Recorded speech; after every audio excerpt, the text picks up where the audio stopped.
खेजड़ा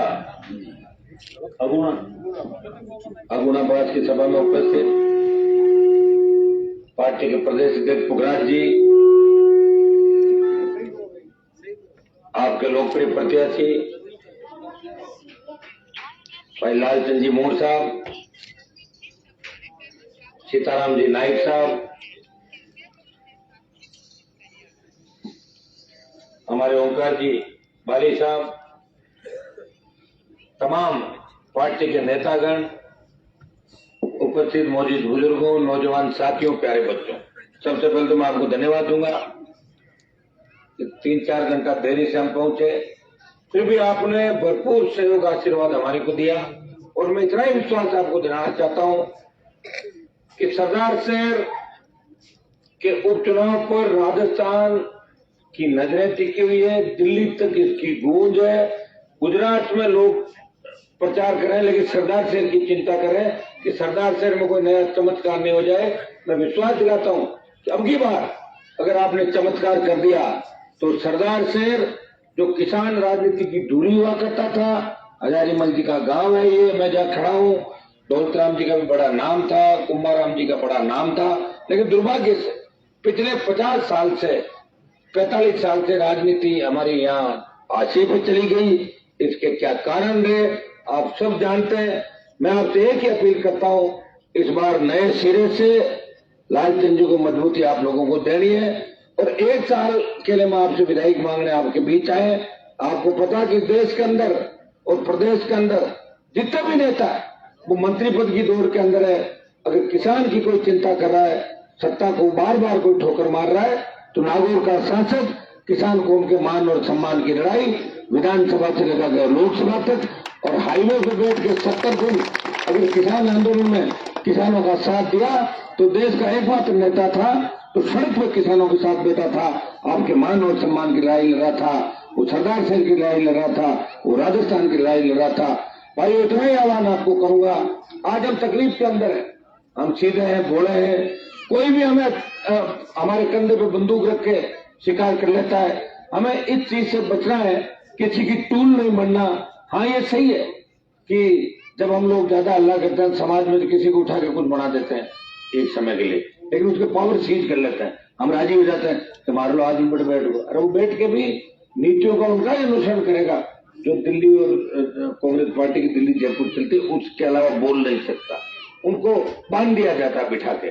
हमें यह चिंता करनी है कि आजादी के 75 साल बाद आज अगर इस गांव के अंदर पीने का शुद्ध पानी नहीं, बिजली नहीं है, स्कूल नहीं है, अस्पताल नहीं है, सड़क नहीं है और रोजगार नहीं है, तो किस बात की आजादी है? तो बताओ मुझे कौन सी आजादी है?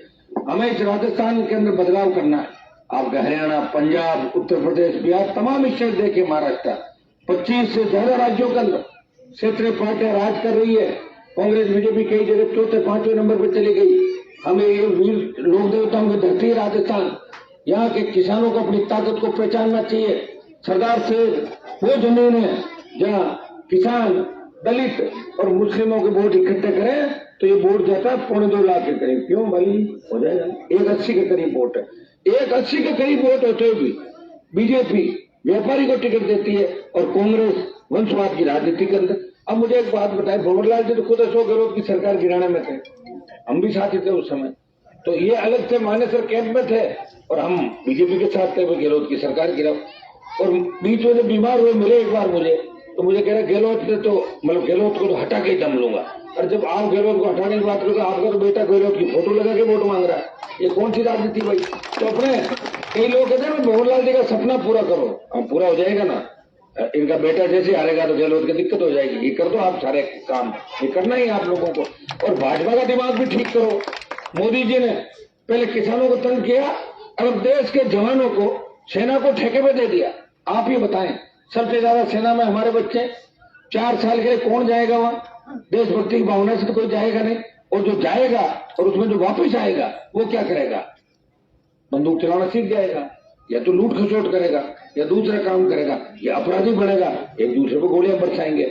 हमें इस अग्निपथ का विरोध अगर देश के अंदर कोई सांसद कर रहा है, वो नागौर का एकमात्र सांसद है, तो सदन से लेके सड़क और जोधपुर में 2 लाख जवानों की रैली करके मोदी को चेतावनी दी, प्रधानमंत्री जी आपने जिस किसानों की शहादत के बाद हार मानी थी, समय रहते सेना को ठेके भेज दिया, अग्निपथ लाई, उसको वापस जाना चाहिए। पेट्रोल डीजल सो चला गया, गाय लंपी से मर रही है, किसान हमारा कर्ज के बोझ की तरह आत्महत्या कर रहा है, कोरोना में लाखों मौतें हो गई देश के अंदर।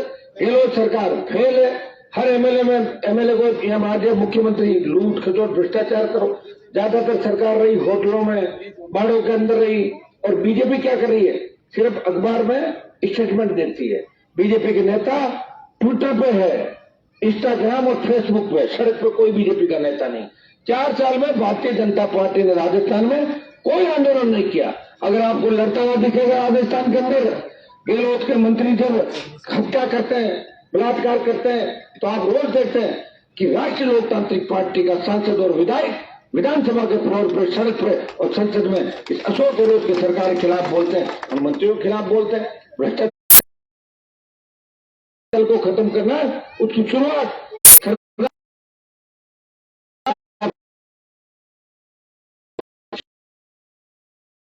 लोकतांत्रिक पार्टी राजस्थान में जीतेगी, सारा सिनेरियो चेंज हो जाएगा।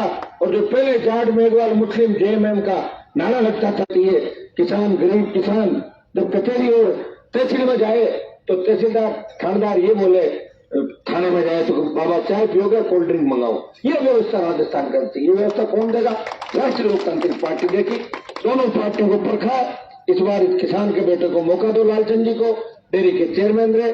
देखिए, हमने जयपुर दिल्ली से टिकट नहीं बांटा, एमएलए मेरे यहाँ आ गए थे, आप सबसे बात करी, नौजवानों से बात करी और 7 दिन गांव गांव घूमने के बाद ये तय किया कि भाई लालचंद जी को टिकट दो। आपको ऐसी पार्टी नहीं मिल सकती जो पार्टी किसानों के आशीर्वाद से, जवानों के जोश से बनी पार्टी है। और हमारे लिए खुशी की बात यह है कि हमने हमेशा नारे लगाए थे, यूपी हरियाणा और बिहार, वहां से जो पार्टी आती थी उसके नारे लगाते थे। ये तो राजस्थान के किसान के बेटों की पार्टी है, आपकी खुद की पार्टी आरएलपी पार्टी। मजबूत करो और किसानों के हितों को जो कुठार लगाते हो रहे, इसको खत्म करने का इससे बढ़िया समय नहीं हो सकता। आप मेरी मदद करें। मैं अकेला व्यक्ति राजस्थान में और देश में किसान कौम के लिए लड़ाई लड़ रहा हूं, लंबे समय से लड़ रहा हूं, सत्ता को ठोकर मार के लड़ रहा हूं। सरदार शेर से आप मुझे नई ऊर्जा दें, सबसे बड़ा प्रांत है देश का, लेकिन एक व्यक्ति वहां लड़ रहा है, प्रयास कर रहा है, विधानसभा, लोकसभा, सड़क, और हर आदमी जो मेरे पास आता है घूम लिए।